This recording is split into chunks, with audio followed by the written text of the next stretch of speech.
happening, guys? This is another episode of the Next Fix podcast, where we dive into topics and survivors, rock bottom moments, and the people that come out of the other end of those same moments, right? And today we've got this very interesting gentleman. His name is Mr. Wiskey. That's what he goes by. And I haven't asked him yet, but of course I want to know why. And people probably ask themselves, like, why would you have somebody called Mr. Wiskey on a show about sobriety? So I'm going to have him explain that. Mr. Wiskey, welcome to the show, man. How you doing today, bro? Doing great. I'm doing well. I'm so glad to be here. Obviously thankful to you for the opportunity to, add value to your audience. And then also grateful to God that we got rescheduled. And I actually feel like the events that happened in between the dates actually added to the message I'm sharing today. So everything always lines up perfectly. And the name thing, funny that you mention it. We cover, addiction recovery on my show. And I've had former addicts, come on my show and say, look at me, an alcoholic having a conversation with Mr. Wiskey. So even on my own show, we've had that kind of irony. Yeah. Well, is it a call sign? Is that am I getting that right? No, sir. So I get that a lot. I was in the military. A lot of people think it's like, Whiskey Tango Foxtrot or something like that, some kind of call sign. A lot of people think it's my go-to drink choice. Some people think I produce it. None of the above. My real last name is Hennessy, which is also an alcohol, obviously. And when I first started, I was in the military. My buddies and I were like, well, we get in trouble for this. Is this allowed? So we were like, let's go anonymous. And, what should your anonymous name be? And it was funny to us, still funny to us. Mr. Wiskey, was just like 1 degree off from Hennessy. So it was like I had a fake name that was blatantly obvious to people who knew me, but was anonymous to people who didn't. So it kind of became an inside joke, and it's done very well as a name. Well, it's an alias, and again, you had mentioned the irony in that that's Mr. Wiskey, but Mr. Wiskey. So my audience, man, we always want to know, like, well, how do you tie in? Because clearly you're quite young, right? At least you look young, but we want to know, man. We want to know, like, well, what's your experience, either with addiction or alcoholism? How does that show up in your life? For sure. And what I do want to emphasize is to never, place age and addiction in the same sentence in a way that they contradict, because I've had people on my show who hit their rock bottom at 16 or 19, blacked out in a chair, overdosed from drugs or from alcohol and pills. So I'd like to emphasize that, it can happen young. My father, who we'll be speaking about quite a bit, he started drinking when he was 12 years old. Right. So it can start very young, and especially children who grow up in those households may develop habits. So I think the youth is actually the most important part you want to focus on, because the sooner you can stop an addiction, the better. And what I really want to put out today, I'll be focusing on hope, boundaries, and time. We live in a world of instant gratification, from same-day delivery packages to getting your food delivered to your house within 20 minutes to searching up anything within seconds on your phone. We have a majority of our world built on instant gratification. And we have this mindset of majority means all should be instant. We want our addicted loved ones or our addiction to disappear overnight. And, same with podcasting. People want to make money right away, be making 40 grand a month through affiliate links and all that right away. But a lot of podcasters will tell you it's a marathon, not a sprint. And I believe that's the same with addiction. But a lot of people in my family have given up on my dad. His alcoholism really destroyed the family, and it definitely affected me, my siblings, my mom, everyone he knew. It's a journey of self-improvement and self-discipline and a lot, but it affects a lot of people. That's why one of the 12 steps, as far as I'm aware of, is to make amends with people that you have hurt, as long as it doesn't hurt them in the process of doing so. And so I want to emphasize that hope plays a huge part into being able to complete a marathon. It's easier to have a sprint, boom, instant gratification. With a marathon, it's hard. It requires discipline and hope. So that's kind of the message I want to put out in terms of addiction recovery, whether you're an addict, an alcoholic, or a family member of one especially. Right. And so, what's tricky and this is really a part of my personal journey, and that what I know of in my personal experience is that to stretch your thoughts into the future as an addict or an alcoholic is you basically get robbed of it. And I'll explain why. Your life is shrunk down to the extent of which you are high or drunk. Like personally for me, my life had shrunk to a 4-hour window. Why? Because when I was addicted to pills, that was just about when they would start to wear off. So my entire life shrank to a 4-hour window, right? So I mean, it was just 4 hours, 4 hours, 4 hours, and I did this for such a long period of time that everything, my ability to stretch my thoughts into like a marathon thinking, like you're talking about, Right. and which, by the way, I agree with 100%. It is definitely a marathon. It is not a sprint. And if you can't stretch your thoughts into the future, then yeah, you'll be stuck in that immediate gratification window. And mine happened to be 4 hours. I mean, for me to think a day out ahead of time was nearly impossible. So, I think, you know, I agree wholeheartedly, right? So yeah, it's that's the tricky part, to stretch the thoughts into the future. Because if you can realize like, all right, yeah, I'm going to drink tonight and feel great, but what happens the next day? Right. And so that's you're hitting the head right on the nail there, buddy. And yeah, so talk, you wanted to you expressed that you were going to expand on your father and kind of what that experience looked like as you were Right. growing up. So tell us more about that, man. What did it look like as a kid? Yeah, he's not just any alcoholic. He's like the alcoholic. He was hospitalized in New Jersey with 20 times the lethal amount of alcohol required to take a human being's life. 20 times the lethal amount. He is what they call a miracle case, an iron liver, and my mom loved this book called The Immortal Alcoholic because it was a woman had wrote about her husband who would sober up and then go back to drinking and sober up, go back to drinking on this endless cycle, always to the point of death, and then his body would, reset because he would force it to reset. Pardon me. And that's what my dad has been on for years. And I talked about hope and boundary setting because I think a big issue with alcoholism and addiction with the guests I've had on my show, as well as the people I interact with in real life, is a lot of, their loved ones abandon them. And I get it because my father has put me in positions where our lives were endangered because his drunken behavior was violent, where it was involving other people, dangerous people, especially at the Jersey Shore. It's not always the best crowd to be a drunken maniac and yell racial slurs and hate words and, start fights with everyone you see. But I know that he needs help, and I don't believe in abandoning. And for a long time, what that looked like was being held emotionally hostage. As I had a doctor who specializes in helping get your addicted loved ones into rehab come on my show. He called it emotional bondage and being held hostage. And so for a long time, that looked like giving up everything in my life, endangering everything in my life to babysit his. And I, at some point, realized I needed to set boundaries. And those boundaries allowed me to have a relationship where he wasn't abandoned, but I was still safe. And that can be very hard for, the loved ones of someone who is addicted to set, and very difficult for someone who is addicted, especially if they're in that drunken or high state, to understand those boundaries. To But respect as them, yeah. far as, yeah. And so as far as like, when those boundaries weren't respected and well before they were set, it looked like, just saying awful, awful things to me.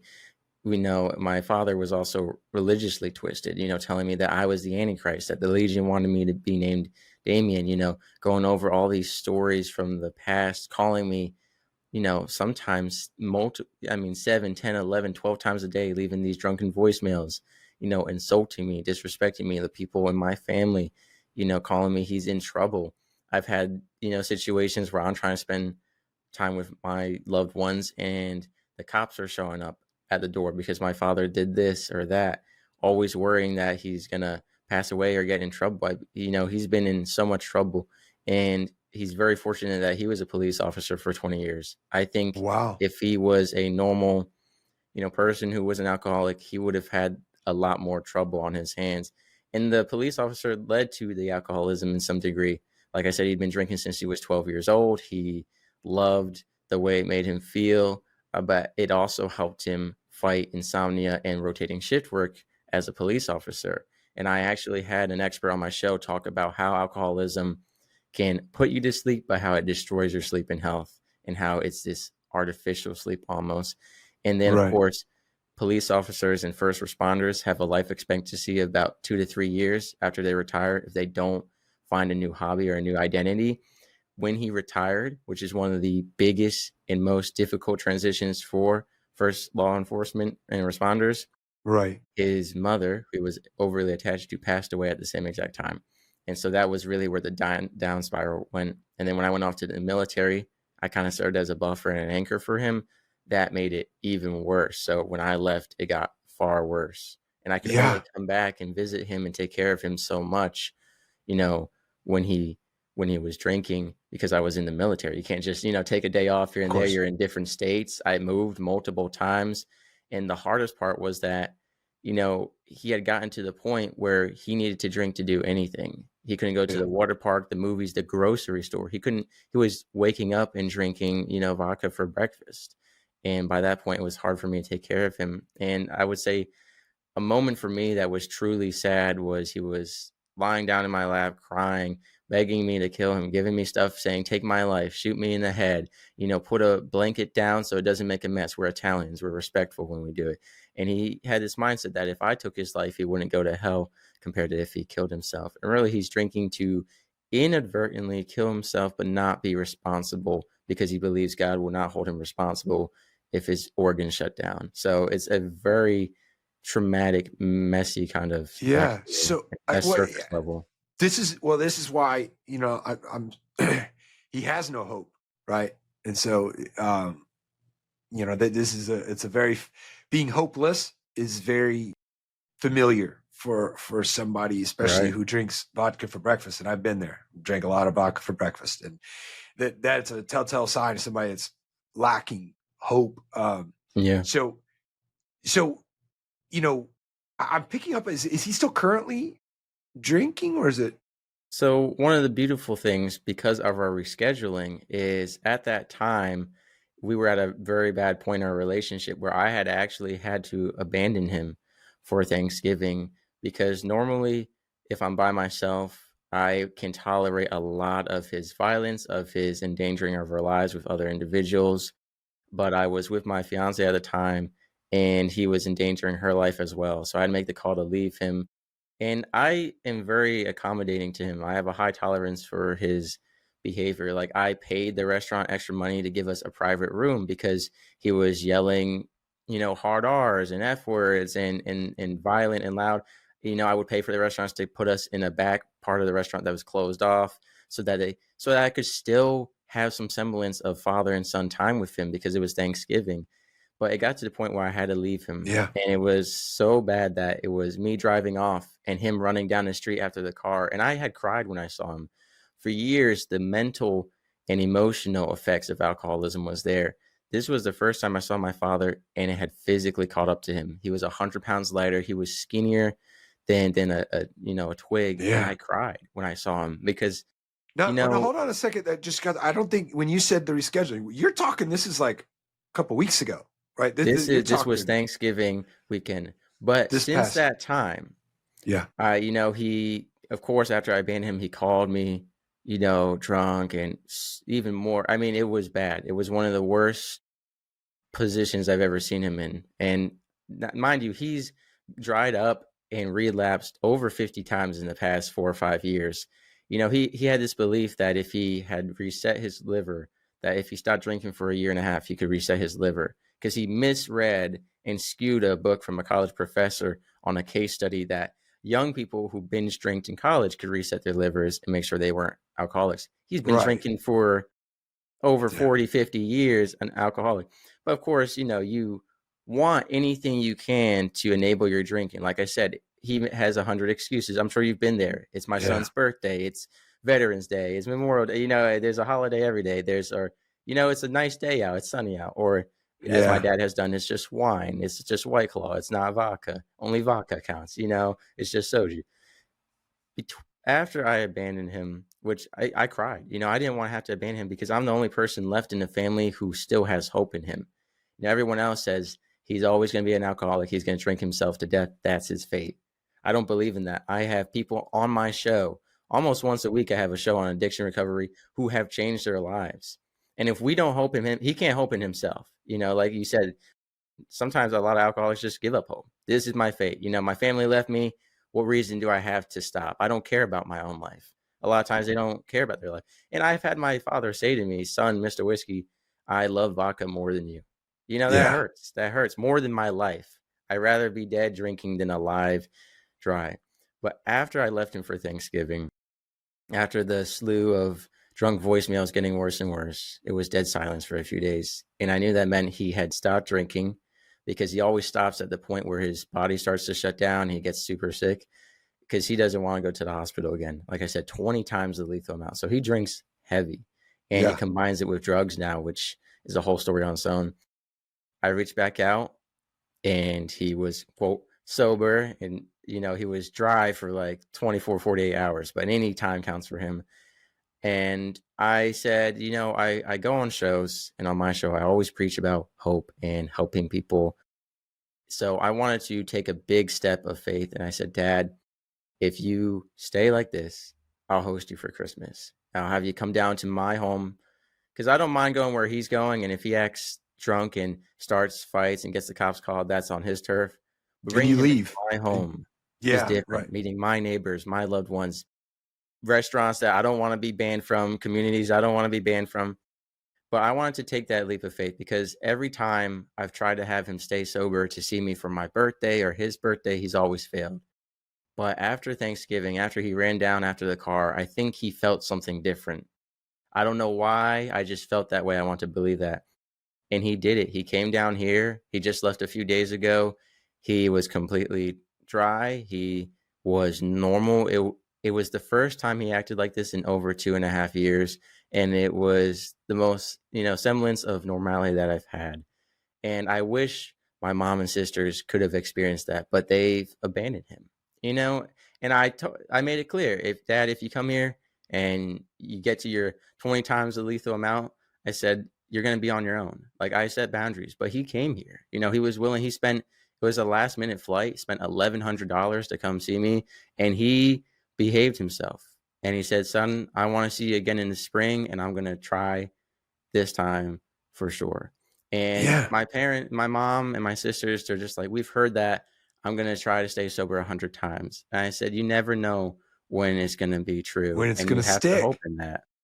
And that's biblical, fall down 7 times, get up 8. And so it's peculiar Right. how that number looks, right? Because it's, as far as I can tell, I'm not a master of the Bible, but like, it really doesn't matter what that value is. It could be 100 and the 101st time. It just means that the last time you get up and it sticks, all the other 7 times or the 100 times or however many times that he said it, it doesn't matter. And it can all be erased, right? Like, just by getting Right. up that last time. And so, well, that's clearly why, hope, you still got it. And then, and thank God that you do have it for him too.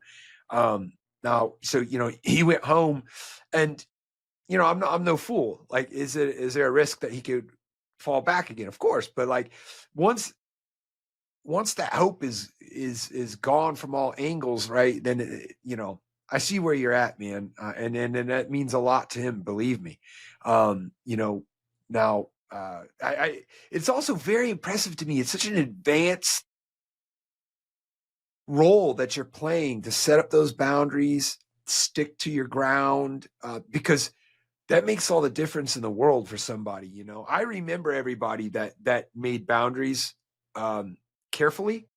You know what I mean? Like Right. constructively. Right. Some people just had to get away, and I'm not mad at them. I understand. They were like, I'm out. I don't want it. I want nothing to do with you. I get it. But like, the people that made moves constructively, you know, just to think like about how valuable they were for me, and how to get out of it. Right. That's huge, man. That you obviously are going to play a large part, in this his current run at making it Right. stick. Yeah. And if I may, I'll share something that What is so sad for me is I take care of my elderly neighbor. He's about to turn 80 in a couple days here, and he has no one left because he was a bad alcoholic and everyone abandoned him. He's been sober for over 50 years and they still won't forgive him. I'm like his adopted grandson. I take care of him. And sure, I found him when he was, hadn't been drinking for 40 years. But I mean, he still talks about, you know, maybe he can't go to this party with me because it's too tempting for him. Like he knows, as Dr. Brian said on my show, it's like a separate entity doing push-ups in the corner, waiting for any moment it can. My dad, he makes fun of guys who are 70 years old and at AA and they haven't drank in 20 years. He says they can't move on. And I said, they know what they need to do still. Just because you stop drinking doesn't mean you're not still an addict or an alcoholic. But the point is that I see how he has been, sober for over 40 years, my neighbor, and has no one. And it's so sad to me that they're missing out. He's missing out all because they didn't want to set those boundaries and have hope, or that they didn't have that forgiveness. It took me a long time to forgive my father. Don't get me wrong. It was very, very difficult. And I think if I wasn't a very religious person who had read the Bible end to end and really prayed and pondered on it, forgiveness, a lot of people mistake that with compromising those boundaries, and they don't have to exist separately. They can't exist together. And so I definitely want to be there for my dad no matter what, because the idea of isolating people and not putting in that, like you said, I get why some people flee. It's your life is your life and their mess is their mess. But I believe we're called to help serve one another and be there for one another.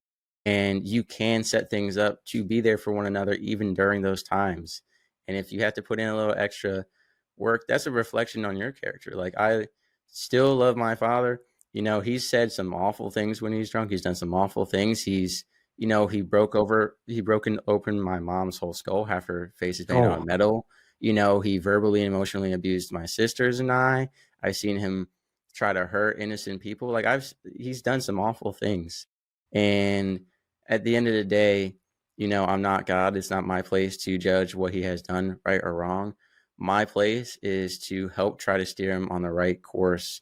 And it's just so sad that, my sisters and mom refused to ever give him that chance, and it's such a difficult conversation to have with them, to be like, you need yeah. to open up your heart to forgiveness. And they just have this, laundry list of everything bad he's ever done. And I'm like, I understand that.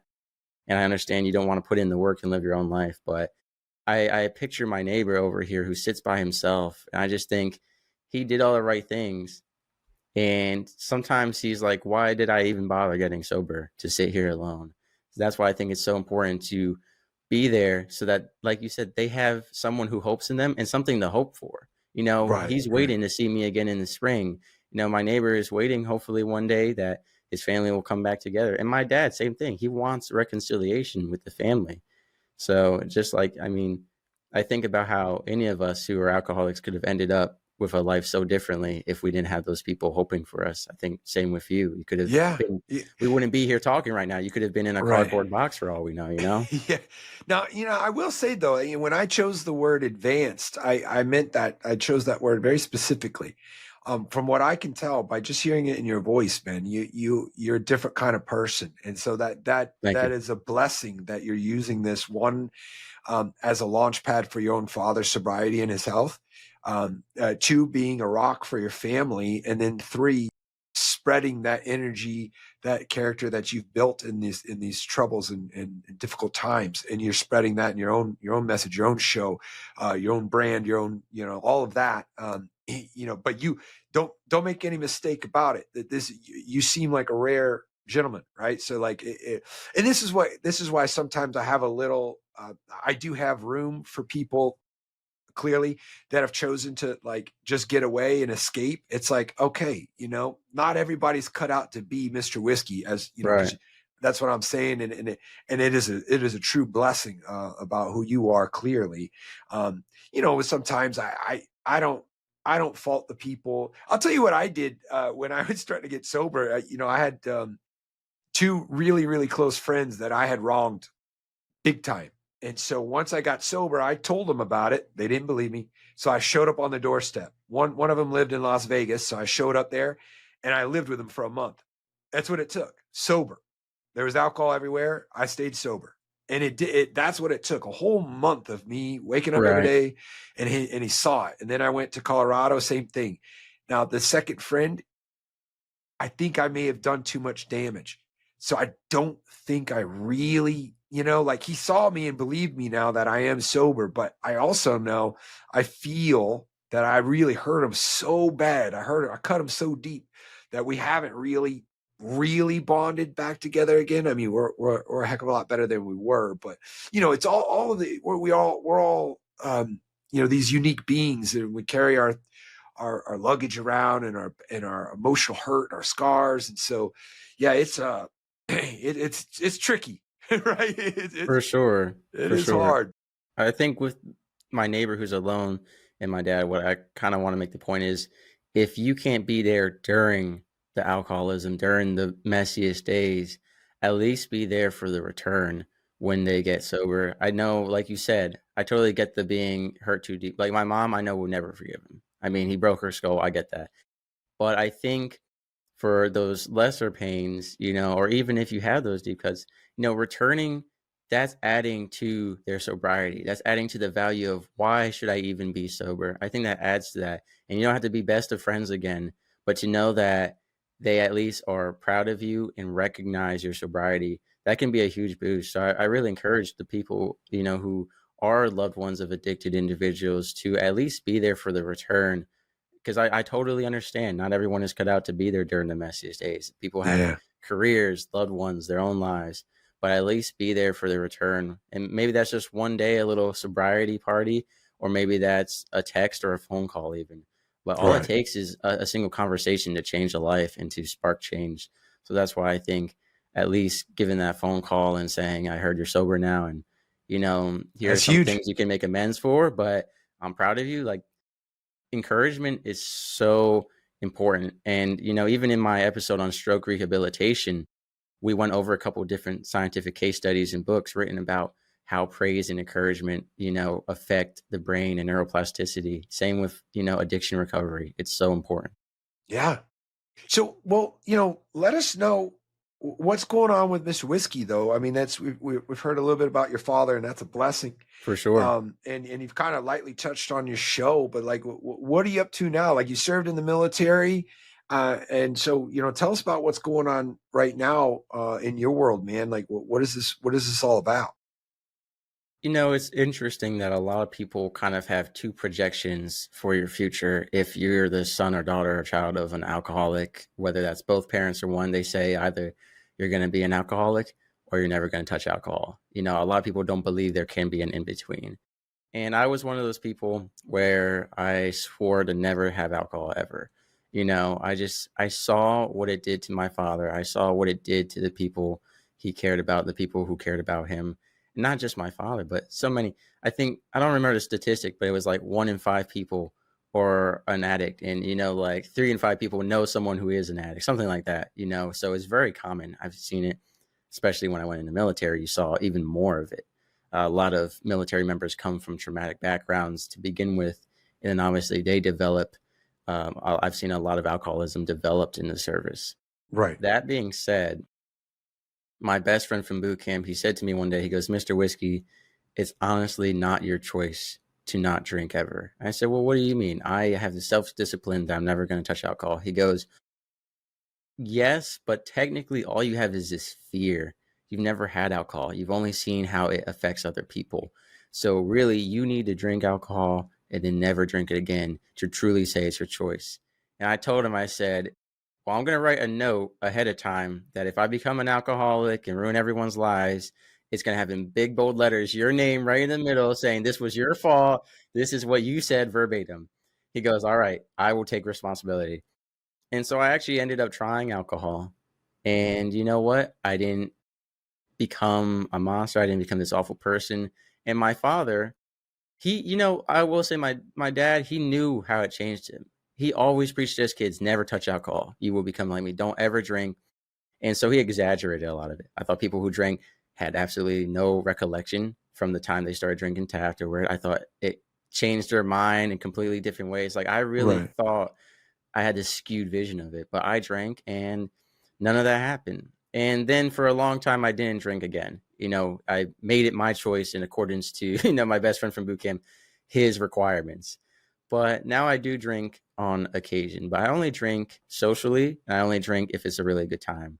If I have anything going on internally where I'm upset, we're not touching alcohol. Right. And I've even thought to myself sometimes when things happen in my life, I'm like, I know a lot of people who would just be like, drink the night away and forget about it. And then I recall I said, and look where that's gotten so many people.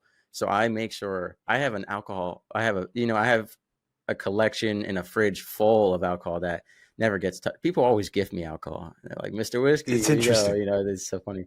And I'll drink socially, and I'm very mindful, when I go out to bars and stuff. I kind of am watching people's behaviors and stuff. And even when I was in the military, I saw bad habits forming early. 18-year-olds, 19-year-olds who are just going home and having 8 to 10 drinks or just drinking to pass out. And I try to have conversations with people that are helpful. And part of my show is researching, new rehabilitation methods. Like one of my most recent episodes that came out a few days ago was actually laser red light therapy to cure addiction by addressing endorphin levels, and Yeah. it's something very unique.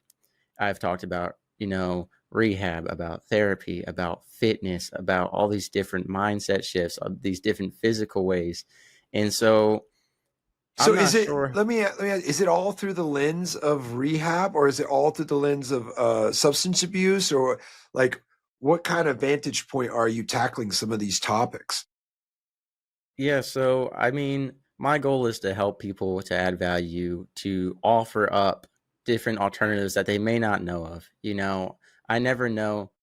The way my show works is I offer it up as God's show, really. I say, God, this is your show through me. Take the episodes to the people who need it. And, I've had some addicts and some alcoholics say, hey, that episode really resonated with me. A lot of the people who come on, I actually have more former slash still alcoholics come on the show and talk about their personal journey and their different methods that got them sober. Sometimes I have professionals. A lot of professionals dealt with it in their family or themselves. Like the woman who came on and did the laser therapy. She was a cigarette smoker, and she actually used it to get better and then decided she wanted to spread it further. So for me, I work as a networker, a resource provider, and I love having, different alcoholics and addicts on my show because you never know who's going to resonate. Same thing with podcasts. I Yeah. might not speak to someone who's hurting, and then someone who does the same exact message as me, just in their style, can resonate. So I've had, several alcoholics on my show, from women to men, from, people in different countries and states. I don't know who they're going to resonate with, but providing that opportunity is important because sometimes it takes an alcoholic to stop an alcoholic. Right. Yeah, man. And I appreciate that you're coming also, from you're letting God work through you, which is, it's really, to me, it's a priority. And Right. so usually whenever I'm starting to send any kind of a message, I start there and then see what happens. So now, what's the name of your podcast? That's what we're talking about. What is it? Mr. Whiskey? Is it just It's in the parentheses here, couple of nukes. So that's couple apostrophe couple of nukes. nukes? That's right. It's And I I was a nuclear operator, and it started out with, the show was originally a comedy focusing on the nuclear community, and we only about 1% of all Americans can qualify for the job that I did, and because of that rarity, the smarter you are, the stranger your personality. I like to believe there's a lot of individuals that probably came to your mind that you could verify that with. The nuclear community was full of those. So I want to highlight their personalities and the weird intellectual conversations we've had. And there was a lot of humor to it, but it kind of shifted into, when I left the military, I lost ties to that community. So I switched to military mental health. And then I said, I don't want to be this niche guy focused on just the military. And I really want to help more people. So it branched out to self improvement. And, we cover a lot of things. my most popular topic, my most popular episode is actually Gen Z suicide prevention, integrating faith and social media. We cover suicide prevention a lot on my show. We cover alcoholism and addiction, as far including pornographic addiction, sugar addiction. We do health and fitness, and it's all about mentoring young adults and then reaching people who are hurting, who want to improve their lives. So, and you're going to be on the show. If you accept my invitation, I'll be inviting you on because you're one of those resources for people who are addicted or have addicted loved ones to. They might connect with you. They might say, "Hey, we don't like that Mr. Wiskey guy, but Ryan, he's a great guy, and I connect with him." So that's what I do. My show serves as you go there to improve your life, and there's a plethora of resources and experts from how to sleep better to how to walk better to how to talk better. So whatever you Yeah. need, even finances or career. So I just want to serve as a place that connects individuals to help one another. Yeah, man. That is awesome. And so, when you're talking about the peculiar cerebral types that pop up in different places that require a lot of in-depth thinking, right? So I have all these wonders, all these inquiries, if you will, about what were you doing? You working with like fission or something, or were you working like with power, nuclear power, or like the weaponizing of nuclear energy, or like I'm so curious. Like, That's a question I get a lot. So I totally understand that. A lot of people make this assumption that I'm a nuclear weapons expert, and I could certainly understand how they work. And I don't want to say I could build one because that'll get flagged. But right? we worked with, there are vessels in the United States Navy as well as other countries that are nuclear powered. So they use nuclear power as their fuel source. Aircraft carriers, submarines, other countries have their programs going on. And so our job, to put it very, very simply, is to operate and maintain that equipment safely. Keyword safely, with no reactor incidents, no nuclear meltdowns, no radiation, no, injuries. So, well, dude, I mean, my mind is like going crazy of art, like all like cinematically, right? Like, of course, I imagine that it's not as like, Hunt for Red October in my mind is playing, but it's probably, not so, just like red lights and you're in this crazy tiny tunnel trying to get through this thing and shut the thing down before it melts. There are red lights. There are red lights, so that is funny. And there are narrow spaces. I'll tell you, I'm a skinny guy. My whole life I weighed 120. I'm bulking up. I'm on a fitness journey right now. But I'll tell you, I had to turn sideways in the submarine to go down some areas. So that tells you something. But I also was on a very outdated old submarine. The newer ones are like 6 feet across, which is a lot of room in a submarine. I'll tell you what. Right. Compared to because it is. I've been on like historical submarines, and it's kind of seen like those are the smallest ones you can go on. So, but I mean, what a life, man! And so it's developed into obviously tough upbringing, exposed to severe alcoholism, and of course all types of issues, and PTSD. I'm sure is in there with most likely your father being a policeman, and then obviously that cascading through your family, and then you serving in the military, which thank you, by the way, and then you develop that into coming back and digging your heels in with your father, and it couldn't be looking any better than it does right now until we fast forward another 6 months and he's successful, right? Now, take me back to the beginning of our conversation. You mentioned hope, and then what was the other? It was a two-pronged mention there, and you had mentioned hope, but what was the other thing that you were? So we've touched upon it, which was hope and boundaries were the two things I want to emphasize, especially. And that hope, like you said, fast forward 6 months, I've been on this roller coaster, so to call it, with my dad, of this endless cycle of sobriety, really just being dry at some periods of time, because sober is working on yourself as well, spiritually and socially and emotionally. There's plenty of times where he's just been dry, not drinking because his body started failing. But we've gone through this over 50 times already, and it could be another 50 times. But like you said, the 101st time you get up. So it really is a journey of hope. And you know what? I might be on that cycle with him until he goes into the grave. And, I can't stop him from drinking. I can't stop him from passing away from it, but I can be there to help him as much as I can and do as much as I can. The Bible calls us to not be bystanders. Really in Ezekiel, it says, if someone is doing wrong and you don't tell them or try to stop them and they hurt others, or they pass away for that sin, that blood is on your hands as well. It's your power to be the watchman of Israel, so to speak, and to put out that message of what is right and wrong. And if you have told them and they don't listen, you have done your part. So I don't believe in abandoning and bystanderism. And you know what, Ryan, it could be this, like I said, to his grave, but at least he'll go there with a son who never gave up on him. He'll still have some semblance of family, no matter how many other people he pushed away. And I think that's important. I don't believe any of us should ever die alone. Yeah, no, that's huge, man. And what an amazing journey, adventure that you've been on. And everything from your neighbor, you have wholeheartedly embraced the